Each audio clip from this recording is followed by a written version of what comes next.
So hello humans, we should be live. So welcome. This is another Masterclass series call.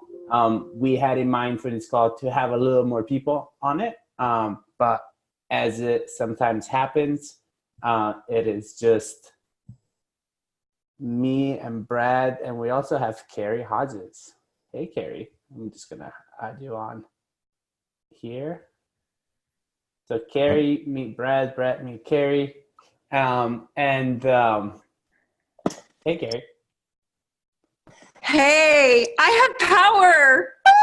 Woo! It That just is came awesome. on. Just in time for this call. That is awesome. Yeah. So what, and I don't even know if you, Carrie, know what we're talking about this week, but what we're talking about this week is what comes next after personal development. And I was kind of updating Brad on what I wanted to talk about. And the reason why I want to talk about this is, and I shared these numbers with Brad. In 2016, the personal development business as an industry as a whole was a $9.9 billion industry. Come to now, about an $11 billion industry. Come to 2022, they're estimating it'll be a $13.2 billion industry. We have coaches. We are coaches. We know coaches. We help people. So what I want to talk about is this personal development industry, is the self-help industry really helping anybody? Or has it just become a business? And is it just kind of like reinforcing this concept that we're never enough? So we might as well just keep on learning. And then we keep on learning and we're never enough.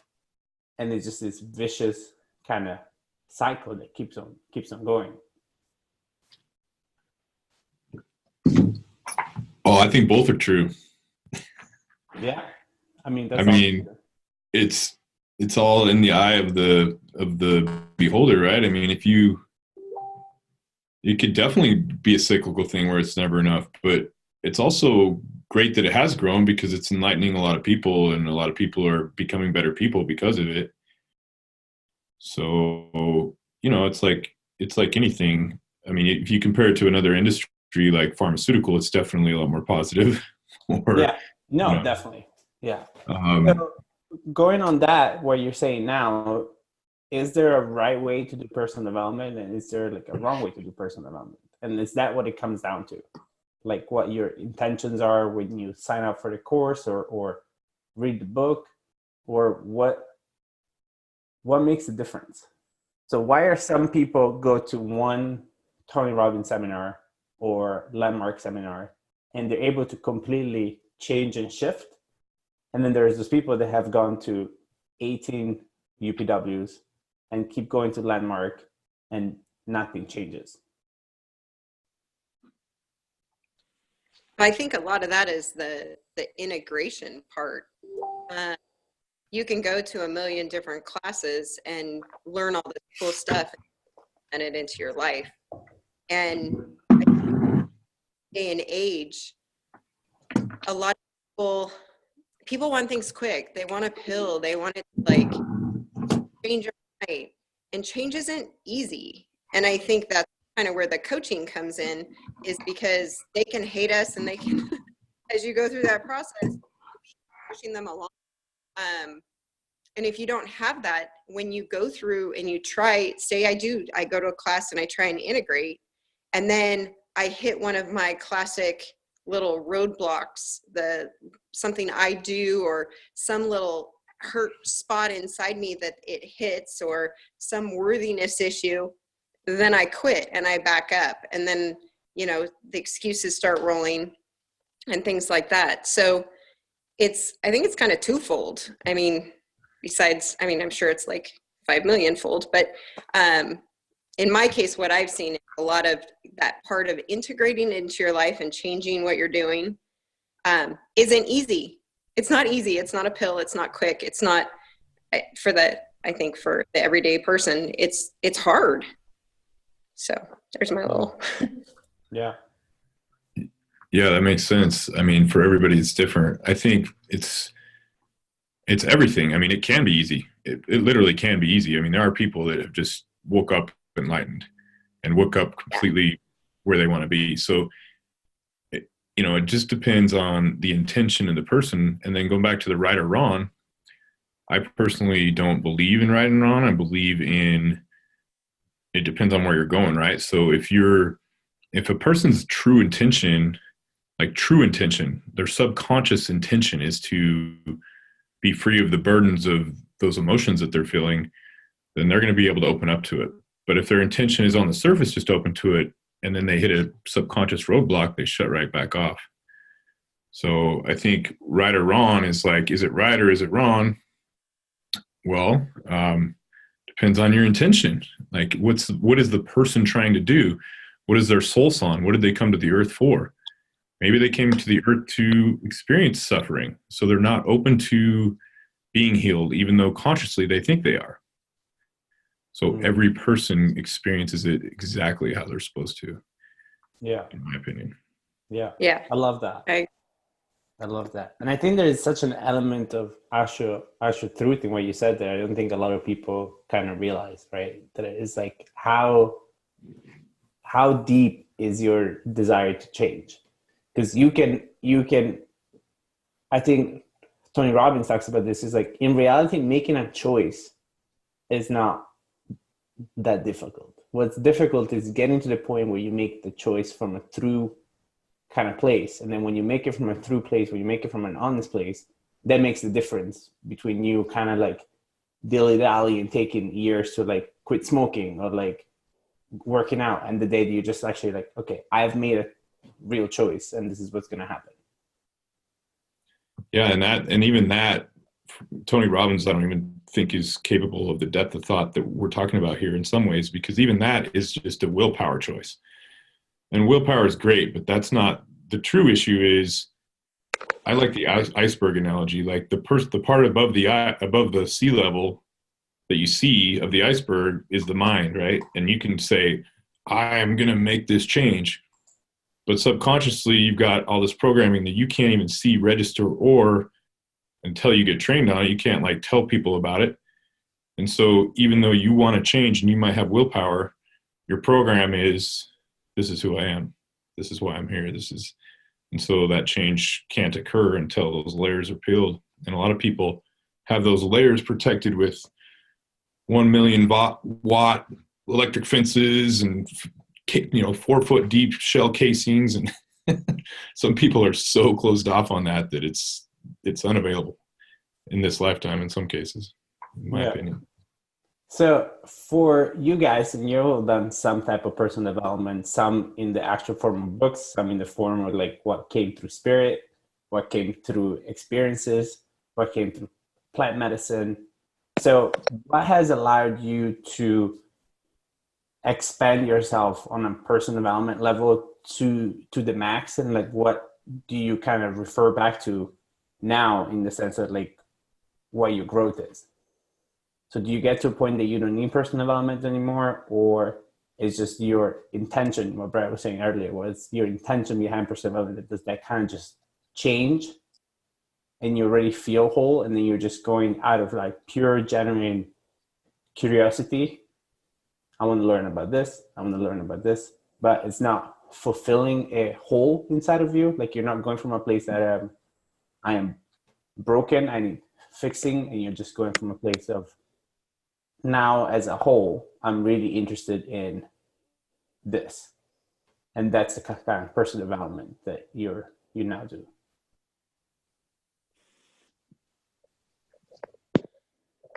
I think, oh, sorry. Oh, sorry, I was just saying hi to Renee.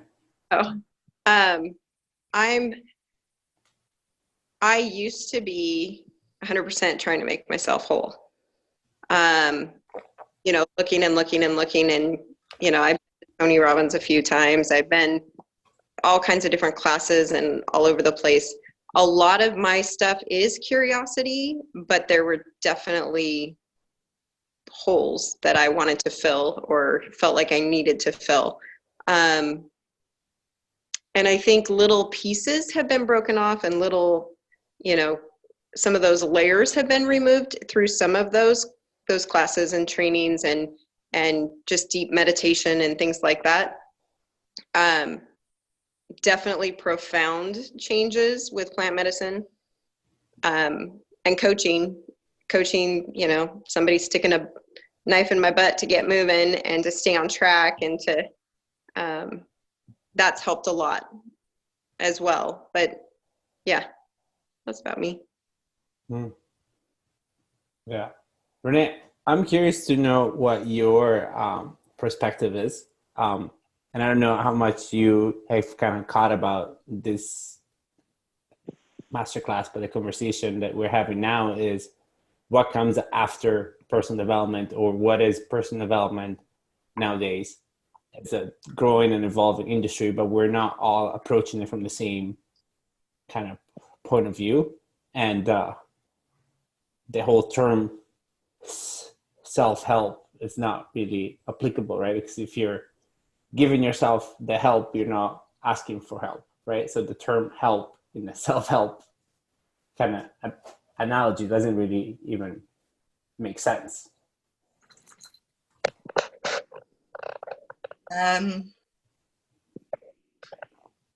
So if I start with the perspective of really coming in aware of being multidimensional, then the perspective for me was about what is the relationship between the self, all these other realms that exist, the one voice that other people would end up calling their higher self, which I didn't identify with, and infinite, I mean, really infinite being. That's really where I came in.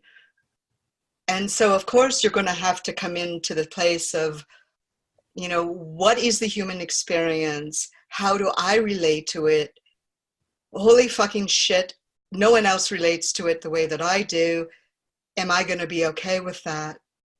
Or am I going to hide, go dark, keep secretive, do the work I do in hiding, which is kind of what I did. So it allowed me to really experience a relationship with secret, hidden, and darkness beyond shadow. And then the earth would evolve and allow people to start talking about shadow. What is shadow? And so if I never bought into the polarity that existed here, nor did I find it kind, I started noticing that the lack of fulfillment was in those hues, those various shades of you that had been either taken offline, banished, required ancestral trauma clearing, but none of it that I was aware of could be addressed by self-help or personal development. That just wasn't the orientation I saw. Plant medicine, yes. Quantum, some types of quantum modalities, yes.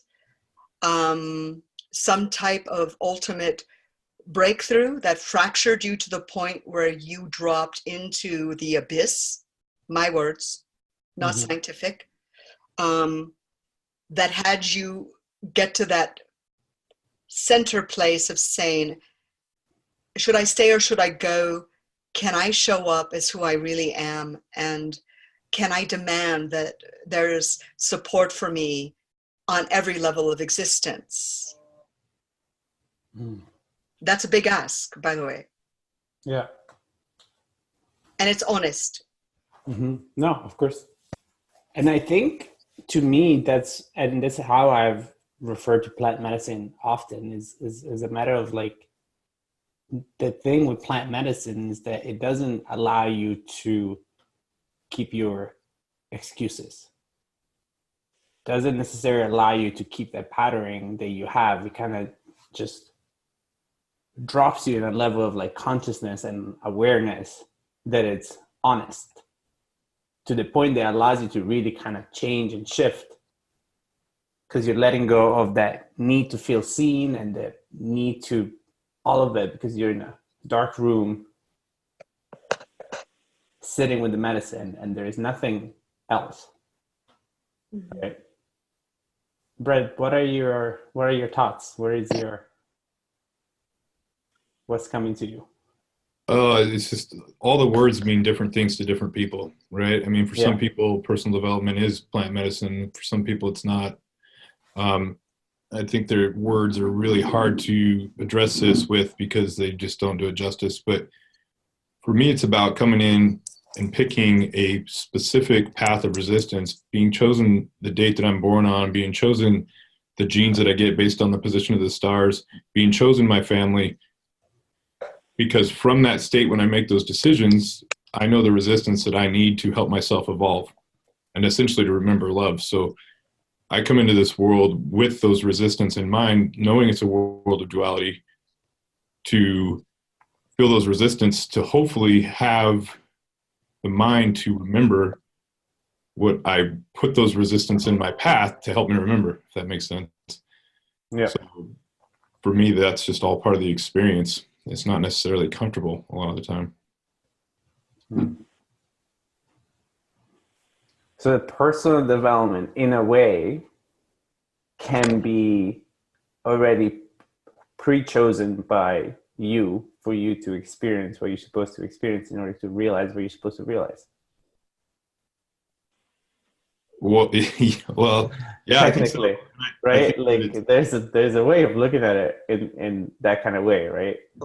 yeah, I think it continually evolves based on your needs. I mean, the resistance that we feel at any moment is brought to us to learn the next part of what we're supposed to learn. And for me, it's not, I mean, yeah, there's a lot of beauty in just surrendering and being. And I think that's ultimately what everybody tries to do, or maybe succeeds at. But I also believe that any level of enlightenment that you reach is only a tiny percent of a percentile of the available. So how do we get there? Can that be the next level of personal development? So the question of the call, right, is what comes next?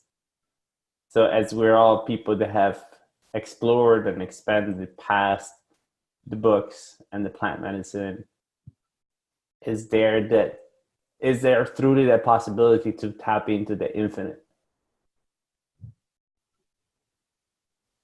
Yeah. And of course, they're all opinions, right? Like, so it's an opinion, but is there an actual roadmap? Is there an actual conversation that people are having as to how do we? Well, I think it's a conversation that other beings in the universe are having as they watch us from their dimension and the third dimension. And I believe that it's kind of comical, and I believe that we are them, and a lot of us are them here. And so it's a matter of the resonance of the earth that we sit on, what frequency we're at. And so as we rise as a collective. And right now the frequencies are moving from a third to a fifth dimension. And I believe, they know it goes up to, right? They know, who knows who they are, who knows what they know, but it goes up to a 12th and maybe even an 18th dimension. And all that is a smaller wavelength. So I think the mission here on Earth is to help the planet rise to a higher frequency. And I think that's why a lot of us that are on this call are probably star seeds. And that's why we're here, is to assist in that and to raise the vibration of humanity. So from our perspective, it's pretty, the third dimension, that's where we hang out. And it's kind of boring and it's kind of dualistic. But if you look at the entire universe, we kind of live at the bottom of the frequency pattern. What if we don't? Sure. What if you cultivate a multidimensional and interdimensional embodiment, and you came here along with others to create an entirely new paradigm, which I'm calling the snow globe, your reality bubble. Okay. It's your snow globe, and it's building the core and emanating the frequency out, knowing that what you generate and create benefits the all. That's exactly what I think is going on. I see it as a radio tower. I mean, I personally, through my ayahuasca, have learned that I'm Arcturian. I saw myself, I saw my people, I saw the little machine that allowed me to function on Earth. And that's exactly what I've been told, is that I'm basically an antenna, and we're here to emulate this, and we're supposed to connect with other like-minded people that creates a web, kind of like acupuncture, kind of like little points on the Earth that creates a web. and we just assist in the raise of the vibration. Mm. But I could be crazy. Could we all? Yeah, We exactly. could all be. Ditto. Hope I Yeah, am. ditto. Yeah. So to somebody that's like just kind of coming into community and getting their feet wet for the first time, right? And maybe they're catching a glimpse of this conversation, and they walked into Brad saying, we're on a third dimension, going on a fifth, maybe a 12, going for 18. And they're just like, what the fuck is happening right now, right? Like, they're like, are they talking about 3D glasses? Is this VR technology? Like, what is happening right now? Where do you begin? So if you go back to you and you go back to you, the seeker, like the one that was seeking, right? Because we're all seekers. Like, that's the reason why we've done the work we've done. We continue to do the work that we do. We're seeking. What do you tell the young seeker? Like, what do you tell the young Brad that kind of, or the young Renee that kind of feels, when embodied in themselves, feel that call that is like, something is not right. Something is not, this is not it. Where would you refer them to? Where would you encourage them to do? Focus inward, listen. Yeah. Everything that they need is going to come from inside of them, and that's why every single path is different. They just need to learn to hear their inner voice, and they need to follow it, whatever that looks like for them, and not pay attention to what other people want them to do or be. Or a lot of these things do work for people, but ultimately it's got to come from inside of you. Yeah, I agree with that too. And I'm not as far along as you, Brad, but I came from like figuring out like who I am in me and being conscious of what is me and what's other people. And then through the plant medicine and body work and different things, I've noticed, I felt when I'm in myself and when I'm truly doing what I'm supposed to be doing, you know, present, that kind of thing, I feel the connections with the other people and with the other entities and with the rest of the world and Mother Earth and the universe and everything. So but I lose track of that duality when I am in myself and I'm being, I don't know the word for it, but when I am true in myself, I feel all the connections to the universe and everything within this and other universes, that we're just a small piece and we're all one, we're all together. So I don't know, it's hard to explain. Yeah, it's definitely a hard conversation. Yeah, I'm with Brad. There Yeah. aren't the words for it. So there's an analogy that you guys might enjoy. So to me, it's being centered, right? So imagine that you're on a merry-go-round. Back in grade school, you guys all remember the merry-go-round? Yeah. You push real fast, you know, and then you hop on. And if you go, imagine the merry-go-round is like the wheel of life. And if you're in the center, you can literally raise your arms up. You don't even have to hold on, and the whole world spins around you. And that's like what you were talking about. When you're centered in yourself, you're aligned with your, all the way from your North Star, your crown chakra, your root chakra, all the way through one line. You're centered. You've got the empowerment of the universe flowing through you. The whole world spins around you. When you get 1 foot out of your center, you start to have to hold on. It's like, oh, this is a little bit uncomfortable. You know, you get 2 feet out of the center, you're holding on with 2 hands. And those are kind of like the people that go to a job that they hate every day. By the time they get home, they're fighting everything. They want to go to sleep. They're short with their kids. They're angry. They're upset. And then you get 3 or 4 foot out of the center, and we all know what happens next. You're holding on with both hands. Your legs are flailing out to the side, and maybe you get thrown completely off. So I think that analogy for me explains the whole idea of being centered and standing in your personal power. Yeah, that's a good analogy. I like that. All right, for someone like me, does it work? Okay, because I'm already in the spirals, and yet you asked about where does someone begin. if I could articulate one ask from a younger age, I would have liked one human being to show up in my life to acknowledge that the way it worked for most did not work for me, so I could have actually embodied sooner. It was really painful. And I also have been always able to speak to other beings, and I got the best advice from people that committed suicide. They came back and talked to me and shared with me what they saw had they chosen to stay in their bodies, what their life path would have offered had they had the courage to make another choice. And they were very clear. And by the way, most of them go and spend time, in the healing realm. Okay. Now, did I tell clients that was Arcturus? No. Why? Because I was doing this 35 years ago. Now, you can get people where they're going without having to use English, because it's not a great language. I have 5 CDs that don't use English, and it directs people to that part of themselves that they've buried so deep, because the terror around being who they are is so huge. And for some, they'd rather die than face it, or be it, or embody it. And that's an extreme, and yet I'm looking around and I'm not sure it is anymore. And having toured the world, the United States has a lot of mind control, so I would start there. I would start with finding ways to undo the mind control and the programming. That would be the place I'd start. And finding someone that has done a considerable amount of clearing their field prior to engaging with them.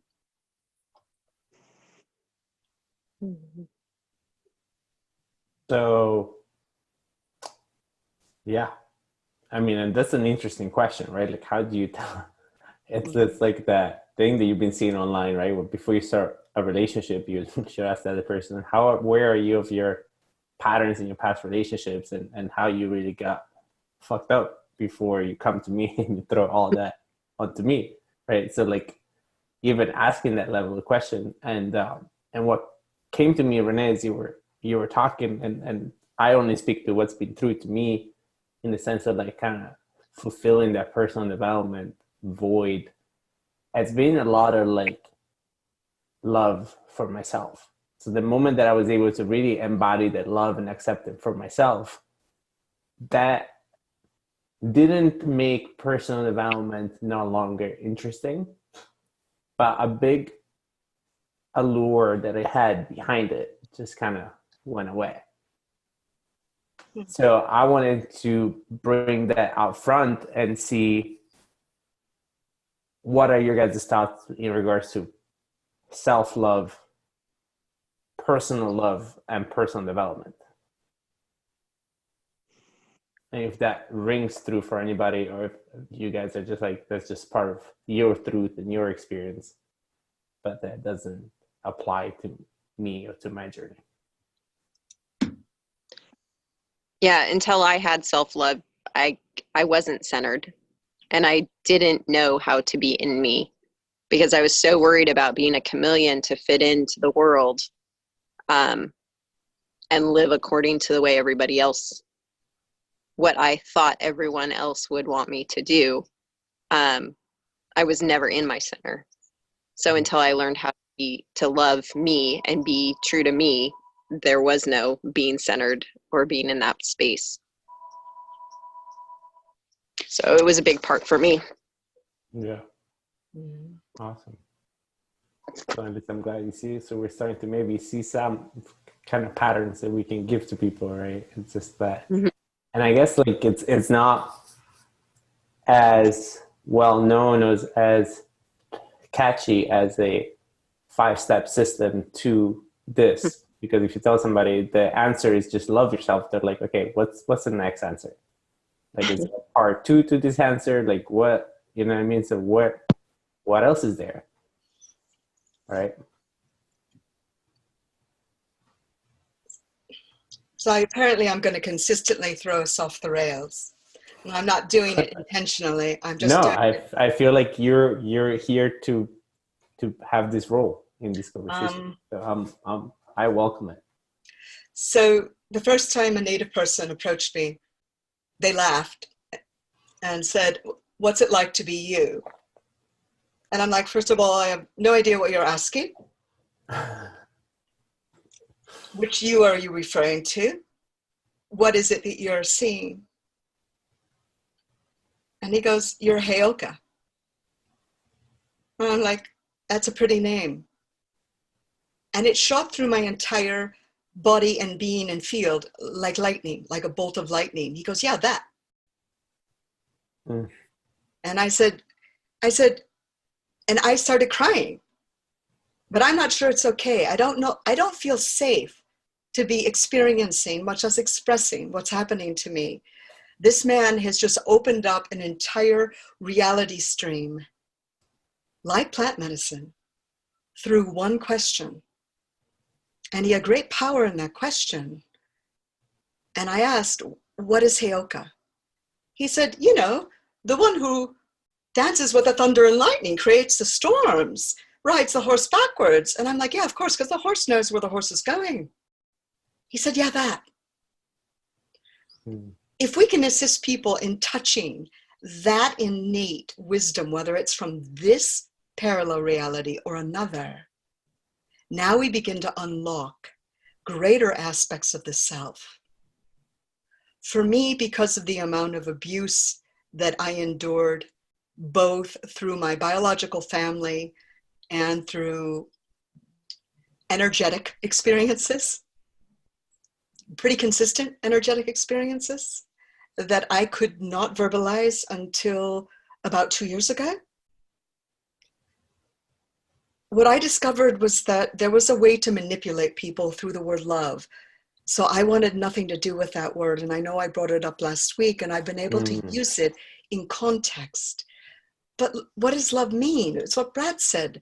If love means 50,000 things to people, then when you say self-love, well, that's a replacement for self-loathing. Good luck. It's that binary field.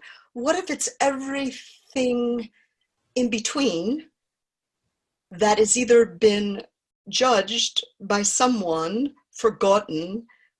Can we create a kaleidoscopic reality that allows people to be more than this or that?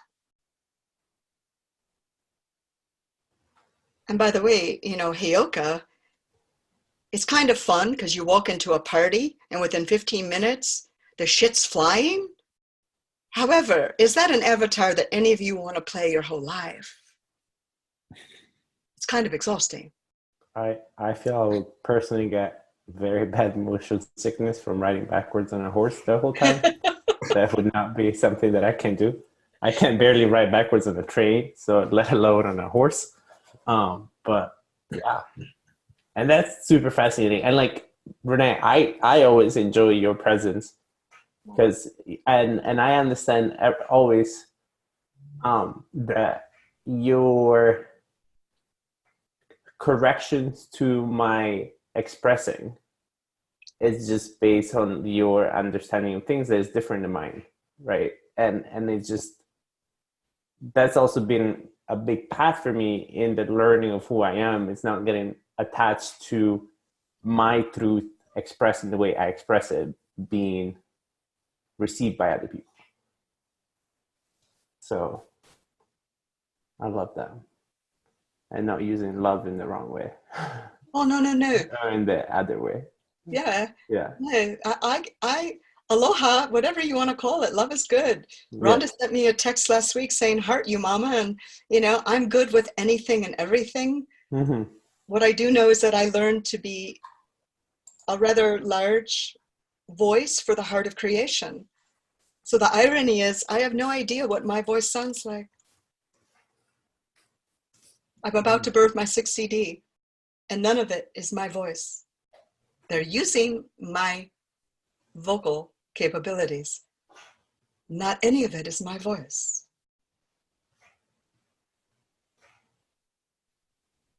So how does that feel? Weird. Yeah, to say the least. I can imagine.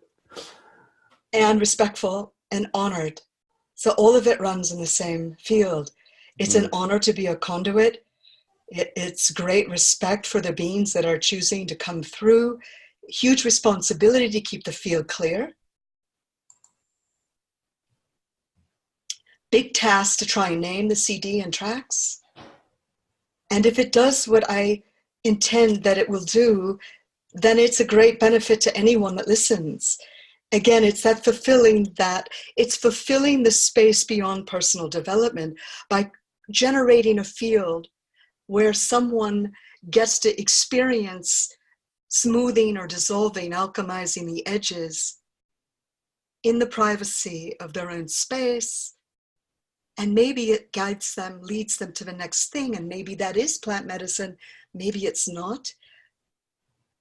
But it allows them to be in communion with their vaster field. I love that. Being in communion with that vaster field. I feel like that's to me in a way, that's what the going back to what I said at the beginning, is there a right or wrong way of doing personal development? And to me, the right way, if there is one, is when you allow yourself to really embody what's around you and really get the learning from the silence that you practice within yourself, and really start listening to what comes or what doesn't come, and understanding and learning.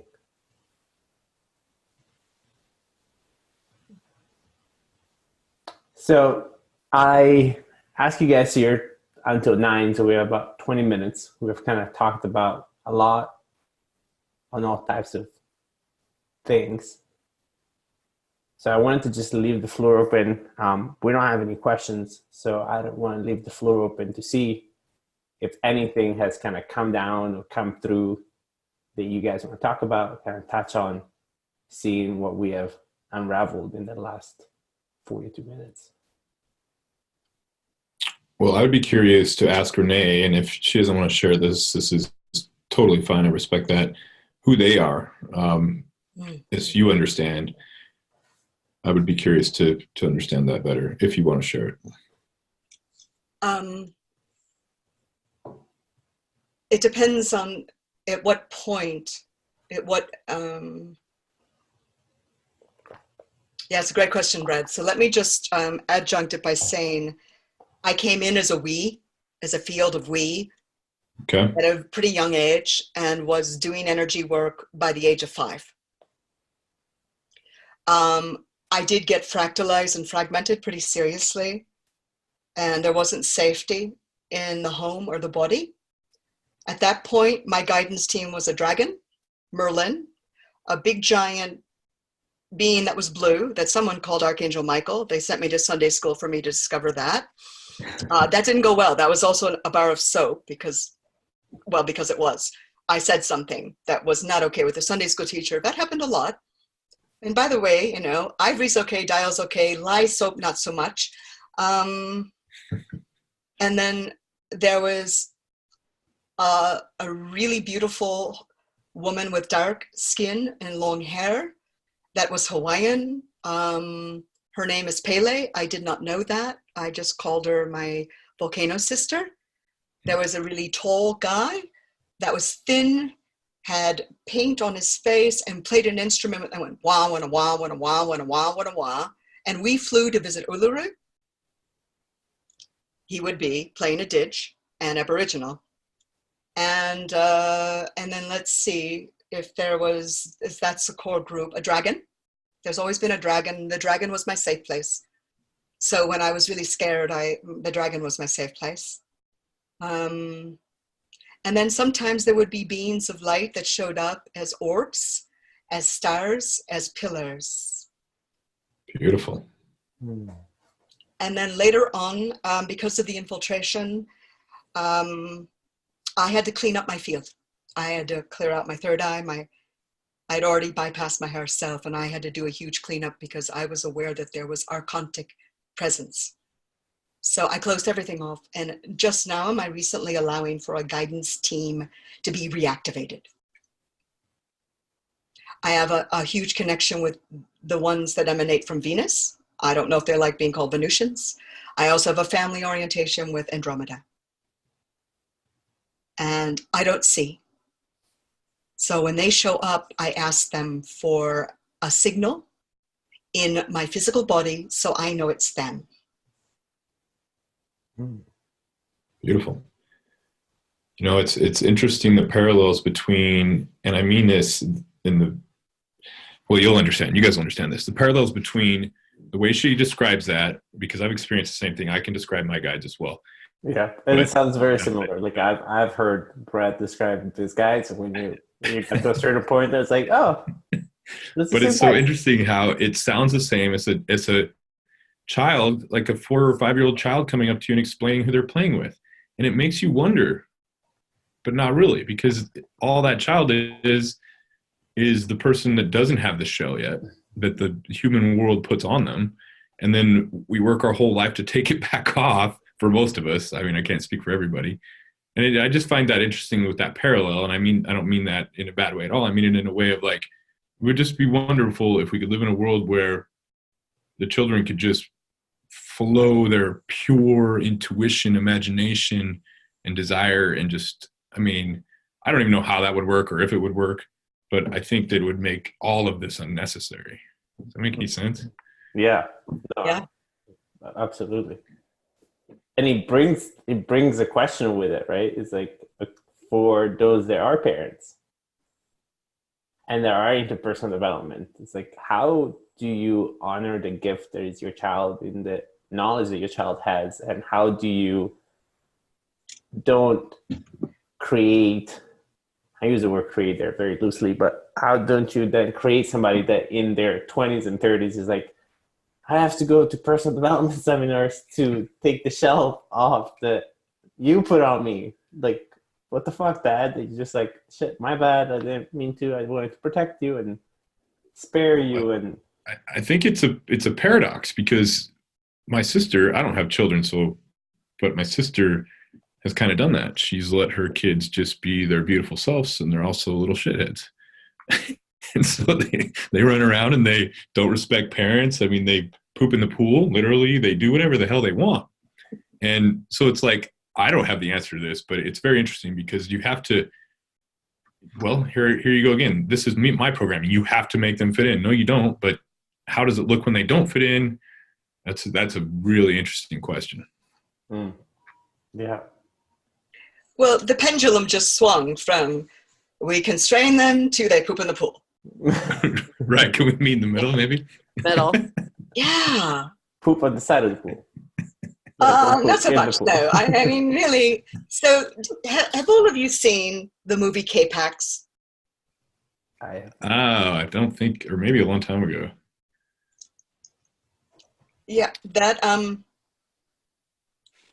the movie was such an amazing movie, and most people had to see it 2 or 3 times before they got what was happening, because it was very confusing to them. And it's called what again?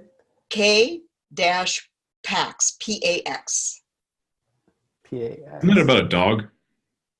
It's about a mental health patient that arrives in a very interesting way, and Jeff Bridges is trying to psychoanalyze him in a mental hospital. There is a family moment with a dog, but K-Pax is about a walk-in. And most people don't get the actor in the mental hospital as a walk-in. Explain that, if you don't mind, a little bit. So walk-ins were the primary people that would come find me at psychic fairs in 1997. I tried to be a psychic. I was an oracle. It made me very sick. And it was not a very healthy field to be in. I'm just being honest. There was a lot of enmeshment, a lot of weird muck between the other, between all the people that attended the psychic fair, and no one cleared the space. Well, there's black energy there too, basically, is what you're saying. Yeah. Well, there's a lot of energy, but Right. a lot of dark energy. Plus, it's a hotel room, so it's used for other things. So my job was to be the ongoing psychic janitor. Ooh. And that's been actually my role up until 2 years ago. Big role, 0 pay. Highly recommend not choosing that. And that's maybe one of the bypasses that people could look at is really being cultivating a spiritual ecology, an energetic responsibility for your own field. And then, Right. if kids are born and they have that sense of accountability and responsibility, then you're modeling that for them. Sure. Then they would absolutely know the difference between what's okay, what's not okay. In the movie K-Pax, the guy basically puts together, for these physicists, high-level astronomers and astrophysicists, he puts together a diagram of a constellation. And of course, it's a field trip. And so it works. And they're all blown away. And they're like, how do you know that? And he goes, everyone on K-Pax knows that. So when you incorporate the knowing that the evolution of humanity involves allowing you to expand and include really out there concepts, when you drop those barriers, not just in a medicine journey, and you share it, then the next generation doesn't have to go, they're not part of the ancestral trauma creating. Sure. You break it on the spot. Yeah, that's beautiful. And then you can actually hear, because the problem, the whole idea is to listen, and you can't hear when you have all those blocks.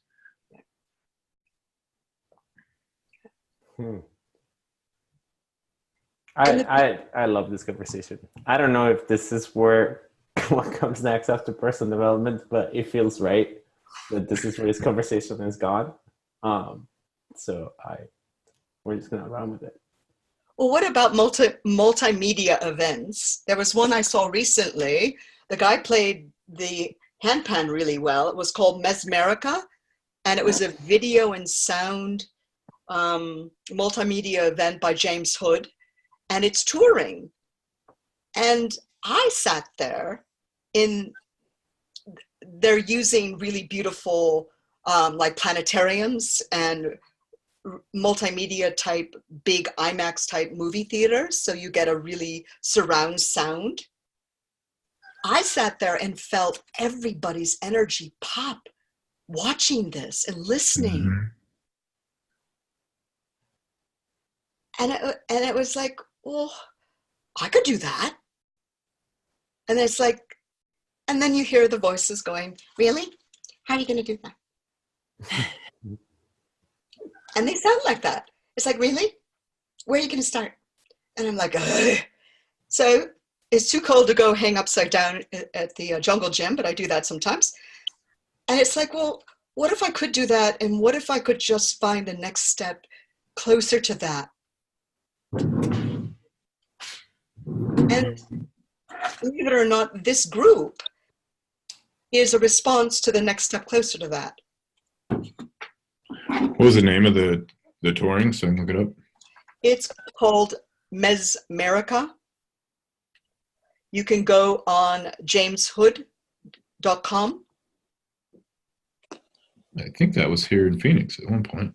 Yeah, he's been touring, and I don't know if he's got of course, he may have something as a download. I just know there's a huge difference between viewing it on this versus viewing it in a screen. Sure. And, as far as kids go, at some point, if you go big enough in your field, there's a version of, of children that perhaps are able to maintain their connection. Because isn't it connection, alignment, coherency? Mm-hmm. That all creates a center that is unfuckable with. Yeah, if you can stay centered. Yeah, there's supposedly, well, I believe it, there's the third wave of children coming in right now. I'm forgetting the name of them, but they are very powerful and very connected, and sounds like exactly who you're speaking of. I'm trying to remember the gal that talks about them. Can't think of her name. Anybody else heard of that? No? We had the indigo, we had the rainbow. Now is it the crystalline? Yeah, yep. Okay. I can't think of that gal's name, but anyways. Apparently, I don't know the gal's name, but Dolores Cannon, that's what it is. She's an oh dear God. interesting lady. Yeah. Yeah. Interesting lady. Oh dear God. I have OMD moments, and I will maybe create an emoji series. However, we all have stuff that Dolores made a huge impact on the planet. So she does a quantum healing hypnotherapy. Well, I think maybe the better question here than the original question, or not better, but what it seems to always come to me is, as you develop yourself, it's really hard not to put your own agenda into it, and it ends up happening to 9 out of 10 people that climb the ladder. I think that's really the question. How do you keep the ego from stepping in with the increased power? Because it is power. Ultimately, personal development or enlightenment or being attuned and centered, it is power. So it's very tempting. Power causes corruption at this level of frequency. So to me, that maybe is the question. Only at the human level. Yeah. Yeah. And that's like, I agree with that. But then what is that then? Where does that come from? But right? I think oh, go ahead. No, sorry, that was all I was going to say. Okay. I was going to say I mean, when you said that, I'm like, yeah, that's true. But at the same token, that's with anything. I mean, it can be used for, good or evil. I mean, that's like totally, duality thinking. But I mean, anything we do, we could put to ego. Mm-hmm. It's a choice. So there isn't Well, sorry, go ahead.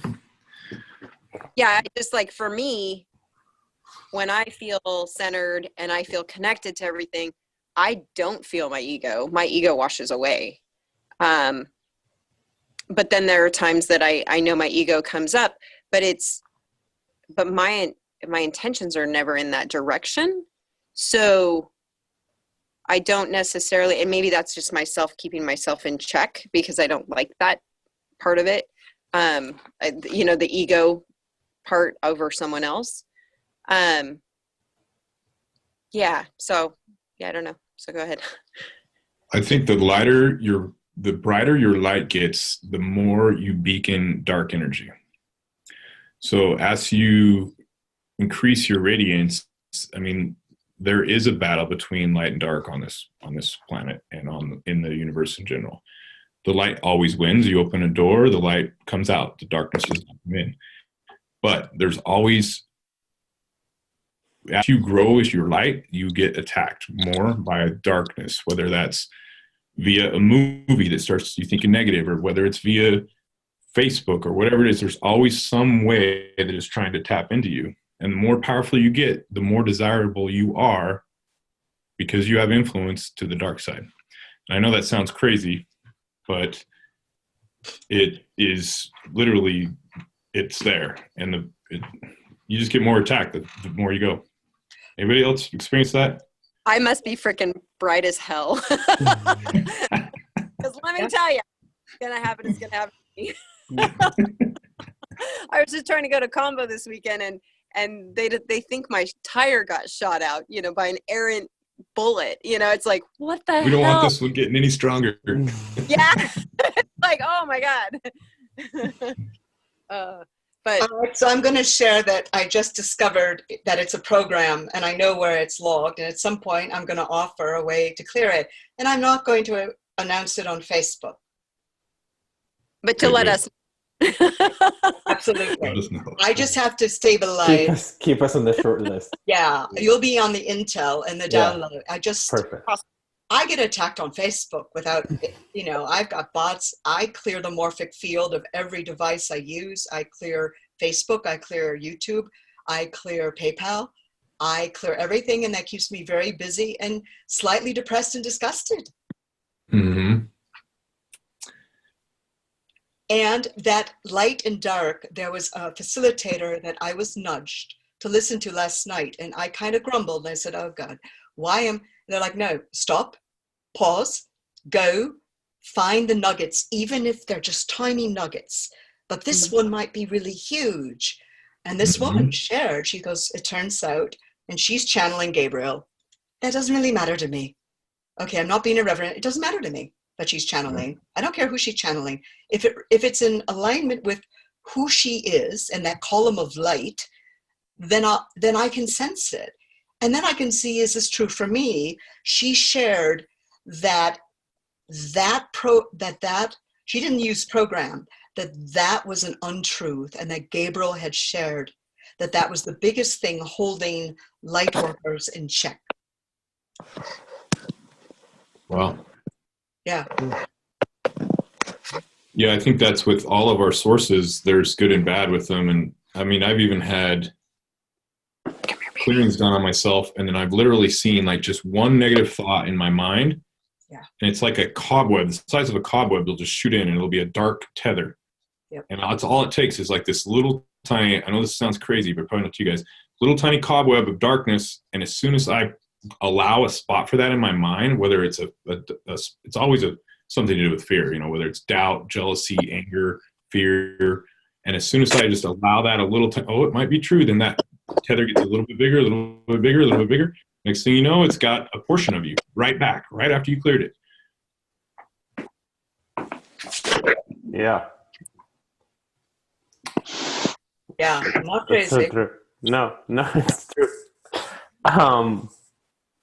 So it's 9:01 my time. So the hour that I asked for of you guys has kind of passed. As always, I don't know where these conversations go, but I always deeply, deeply enjoy, and I'm always deeply grateful for those of you that do choose to show up. Brad, welcome to the calls. It was your first time on one, but as always, I truly appreciate your energy and your wisdom and the way you kind of always really show up.